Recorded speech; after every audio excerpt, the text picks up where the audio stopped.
When you think about a real estate transaction, let me ask you this. What is the part of the transaction where you're negotiating? Well, most people would say, duh, the negotiation is at the beginning. As soon as you get the yes, you're done negotiating, unless something else unexpected pops up. But we, as thoughtful real estate entrepreneurs, see it a little bit different. We think the negotiation, whether it's subtle or overt, whether it's obvious and stated, or if it's just happening behind the scenes, is actually happening the whole time. And this brings us to a super important topic that I call the art of incremental negotiation. Frankly, I can't believe it's taken me 99 episodes to make this one for you, but we're going to jump right into it today. So let's cue up that theme song. We'll dive right in. Welcome to Racking Up Rentals, a show about how regular people, those of us without huge war chests of capital or insider connections, can build lasting wealth acquiring a portfolio of buy and hold real estate. But we don't just go mainstream looking at what's on the market and asking banks for loans, nor are we posting "We Buy Houses" signs or just looking for, quote, motivated sellers to make lowball offers to. You see, we are people-oriented deal makers. We sit down directly with sellers to work out win-win deals without agents or any other obstacles and buy properties nobody else even knows are for sale. I'm Jeff from the Thoughtful Real Estate Entrepreneur. If you're the kind of real estate investor who wants long-term wealth, not get-rich-quick gimmicks or pictures of yourself holding fat checks on social media, this show is for you. Join me and quietly become the wealthiest person on your block. Now let's go rack up a rental portfolio. Thanks for joining me for another episode of Racking Up Rentals. Show notes for this one can be found at thoughtfulre.com/E99. 99, that's awesome. Please do us a big favor by hitting the subscribe button in your podcast app. It really helps fellow thoughtful real estate entrepreneurs to find this show. Onward with today's episode. So let me just ask you a simple question. In life and in business, do you always just ask for everything you want up front? Or do you sometimes ask for baby steps in the direction of what you want?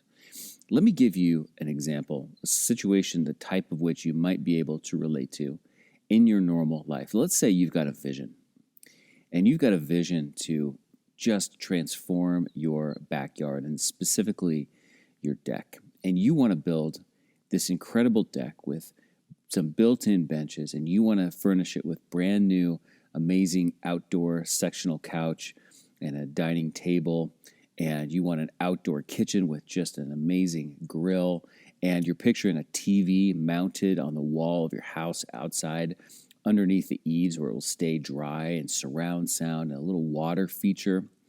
And this is what you want to do.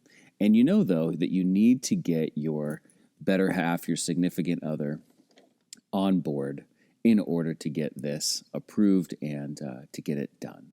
So your gut says, if I just go to them and spell out this whole overwhelming vision, it's probably not going to go well. They're probably going to say, whoa, slow down. That sounds like a lot of work. That sounds really expensive.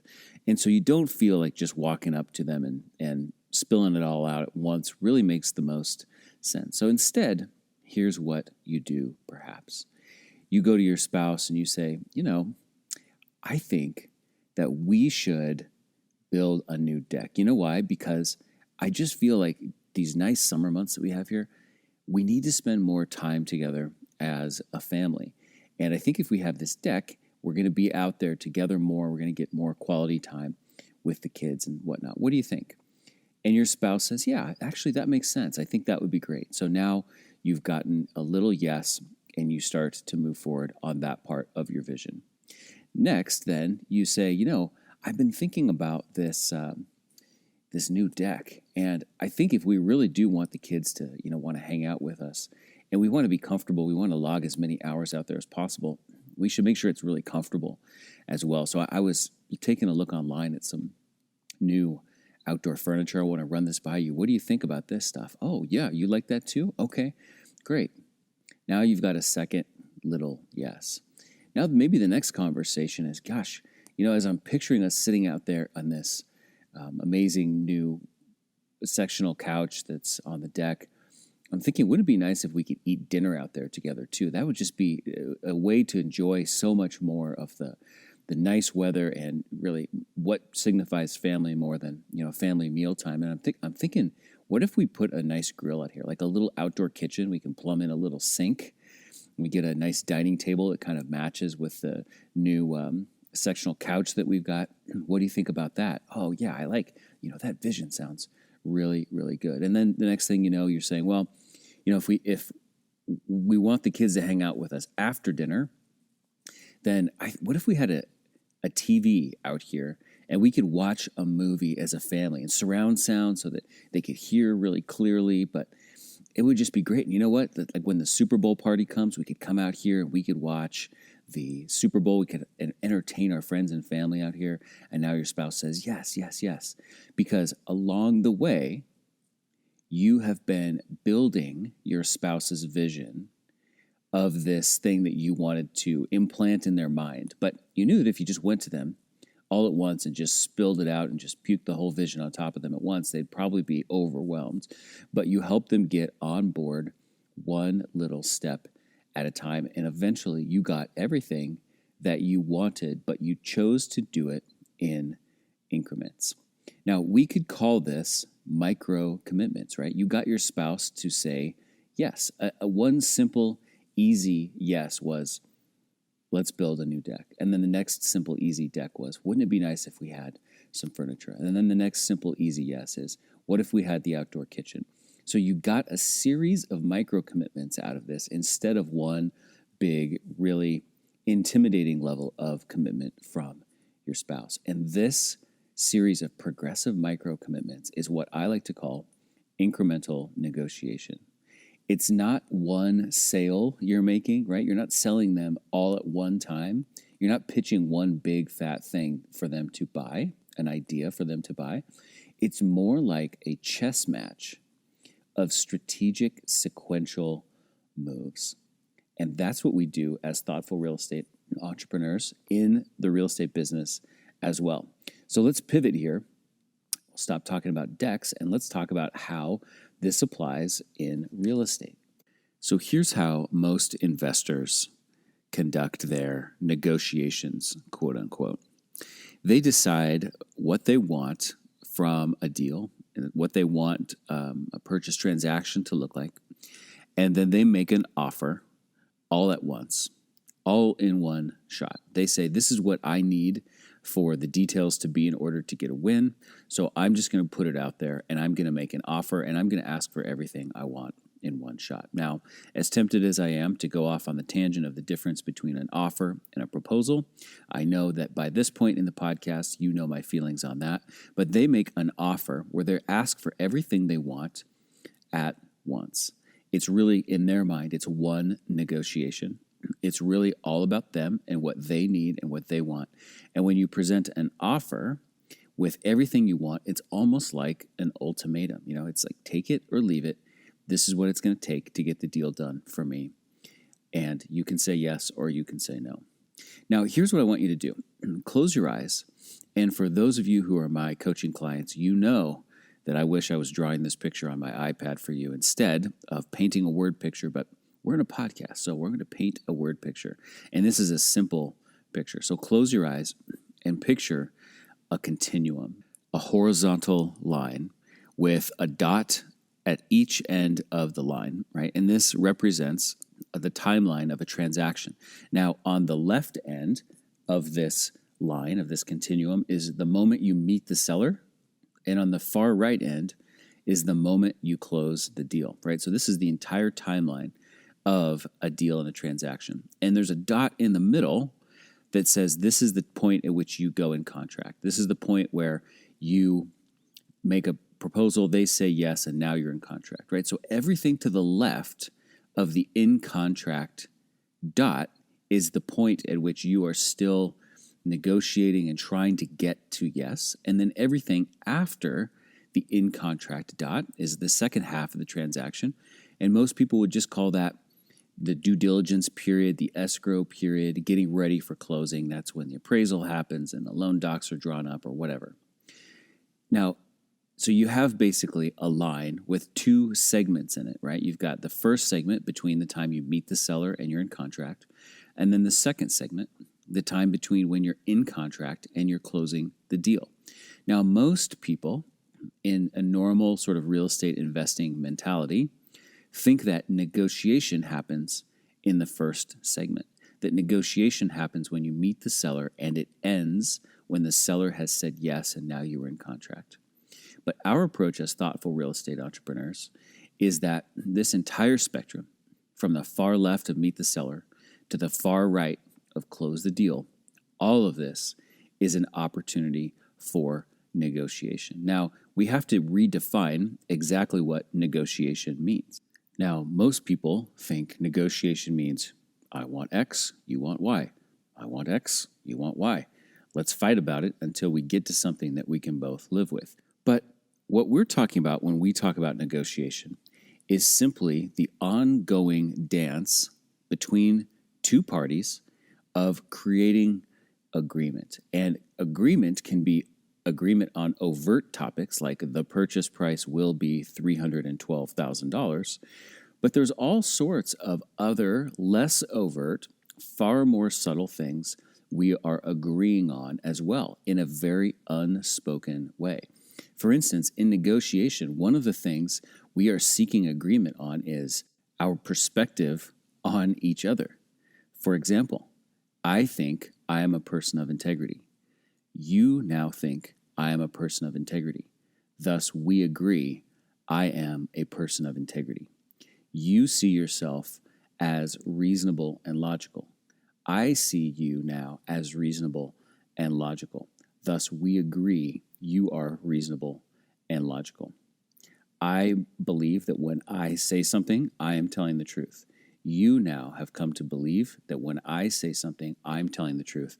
Thus, we agree that when I say something, I am telling the truth. Now, these aren't obvious negotiations that are going to get written up in a purchase agreement, but this is this ongoing process of creating alignment over time as the parties get to know each other. These subtle negotiations that don't seem to have anything overtly to do with real estate, however, start to impact the ones that do have a lot more literally to do with real estate. So, for instance, if both parties are feeling like they are in agreement and in alignment on a lot of topics, then as new challenges come up throughout the transaction timeline, the two parties often feel much more like it's reasonable, possible, and worthwhile to continue to try to solve those problems and cooperate and be flexible, because it seems very much like this is the best option for getting the deal done. For instance, just to make this very literal, if you need to ask the seller to repair a little patch of siding on the building, it's going to be a different proposition and a different thought process for them if you ask them to do that on the day that you write the purchase agreement versus 45 days later, right before closing. Those two conversations have a very different dynamic because the process of negotiation has continued to happen throughout the whole timeline. So I can already hear the cynical voices saying, okay, this is not thoughtful at all. This is unethical. This is disingenuous. This is manipulative.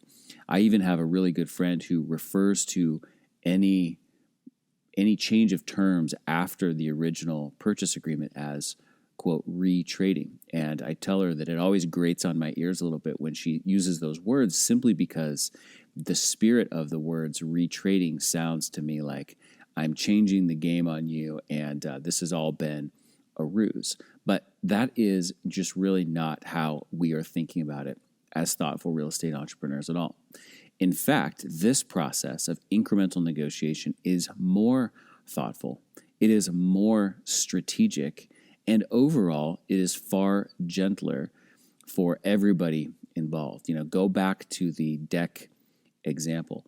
It was only because the person with the vision for the deck was being extremely thoughtful about how they could unpack their argument in a way over time and over steps that they were able to ultimately get the yes they needed, which was really good for the whole family. It was a very strategic thought process, and it was far gentler and more acceptable feeling to the spouse rather than that person just walking up and saying, blah, blah, blah, blah, blah, here's everything I want to do. Please just say yes. That would be a very jarring and abrasive experience for the spouse. So here's how I want you to think about it. You are building a deal. Think about that word building, right? No building of any type happens all at once, right? A construction process, whether you're constructing a case, an argument, a building, anything, a birdhouse, no construction process happens all at once. It happens in an order. And the sequence of how the pieces are put in place matters greatly, right? I mean, you wouldn't try to frame a house before you poured the foundation, right? So the sequence of the steps matters a lot. And the simple truth is that there are certain points that you will need to make with your seller that have a different weight at different times. As a deal progresses, there are three things that are happening, and they're kind of happening maybe behind the scenes, but these are three things that are happening that absolutely alter the dynamic of the overall situation. The first thing is that you're simply getting closer to closing. And the closer you get to closing, the more that the seller's motivation to get things closed gets greater, right? I like to use this expression of a football game, right? No team wants to march down the field, get to the 1 yard line, and then turn over the ball and be playing defense or have to start over, back at their own 20-yard line again. No, when you get to the 1 yard line, you will do just about anything you need to get in the end zone. Because think about this. This seller, it knows that they're about to sell their property. Their mind has already moved on to the next chapter in their life. Maybe what they're going to do with the money that they've received, what their lifestyle is going to be like when they don't need to worry about this rental property anymore. So the closer you get to closing, the more amenable those people often are to your reasonable requests, suggestions, and whatnot, because they don't want to see the deal die at the last second. The second thing that's happening is that more relationship has developed over time, right? On day one, how much relationship do you have with that seller? You've got 1 day's worth of relationship. Let's say you put the property in contract on day 20. How much relationship do you have at that time? You have 20 days of relationship, which is 20 times more than you had the first day. Now it's day 60 and the deal is just about to close. How much relationship time have you had with that seller? You now have had 60 days. You've now had 3 times as much time to develop that relationship with the seller by that closing date as you did on the day of the purchase agreement, and 60 times the opportunity to create relationship as you did on day one. So more relationship has developed, more rapport has developed, more of that subtle negotiation of, yes, that person thinks like I do. Yes, we agree that person is a person of integrity. Yes, that person does what they say they're going to do. Yes, that person follows through. Much more time has passed for all of that to develop, and that changes the dynamic in the situation. And the third thing that happens as a deal progresses is that you simply have more information that can become a part of the conversation as well, right? So up to the point where you put the property in contract, you have a certain amount of information. You've received information that the sellers have given you. You've probably, I hope, seen the property in person. You've walked around. Maybe you've even taken a look at a few leases. But now you've conducted due diligence. You've talked to the city about this and about that. And you've got a physical building inspection that's been done. And perhaps there's been an appraisal. And there's all sorts of new information that has been entered into the conversation. So now, as the deal progresses, let's say it's 5 days before closing, you have a completely different scenario than you did on day 20 when you were making your proposal and getting the initial yes, simply because you're far closer to closing. way more relationship has been developed since then, and you have far more information that factors into the conversation that you can point to. So here's the bottom line. I want you to see the whole transaction timeline as your negotiation opportunity. The whole timeline is your runway to incrementally get your seller where you need them to go. As new information becomes available, as your relationship develops, and as you get closer to the end, you have new opportunities to move the needle of this overall transaction. Ask yourself, what is the end destination that I am trying to get this deal to? And then what are the stepping stones that will help me get there? And in what order do I need to lay those stepping stones so that I lead the seller from one logical thing to the next small logical step to the next small logical step, and pretty soon I've walked them all the way to the destination that I need them to. Now, it's super important to point out the simple style factor here. We are never, ever, as thoughtful real estate entrepreneurs, leveraging the seller. We're never deceiving the seller, right? We're never going to come to them 5 days before closing and say, "Ha, sucker, you only have 5 days till closing, and I know you won't want to, start over now, so I'm going to turn the screws on you, and we're going to have to make this adjustment, or else I'm not closing." That's not at all what we're talking about. Of course, we would never, ever do anything like that, but we are subtly leading them from one stepping stone to the next stepping stone to the next stepping stone without worrying about having every single element of the deal be totally perfect on day one or on the day that they say yes to. We are thoughtfully and nicely unpacking this conversation with them. It's really valuable, I think, to think of this as a chess match. A chess match is a series of moves in a sequence that is responsive to the moves that the other person is making as well. We know that we need to get them to a different destination than where we're starting, but we're not going to try to do it all at once. We're going to try to move them slowly, incrementally along a series of micro commitments that's going to get us to what we need. So my encouragement to you is simply to embrace incremental negotiation as the thoughtful tool that it is. And you will end up closing maybe more deals, but I'll tell you, the deals you close will be much finer tuned deals, far more optimized deals than you will have if you don't employ this strategy of incremental negotiation. That's it for today's episode of Racking Up Rentals, episode 99. Again, show notes for this episode can be found, of course, at thoughtfulre.com/E99. Please do us a huge favor by hitting the subscribe button in the podcast app you're using and take a second to rate and review the show. I so appreciate that. I see them all personally and I read them all, and I really am grateful for those. Did you know that we have a Facebook group as well for thoughtful real estate entrepreneurs? We do, and I think you should be in it. It's called Rental Portfolio Wealth Builders, and we would love to have you join us there. You can just go to group.thoughtfulre.com, and you'll be redirected right to that page.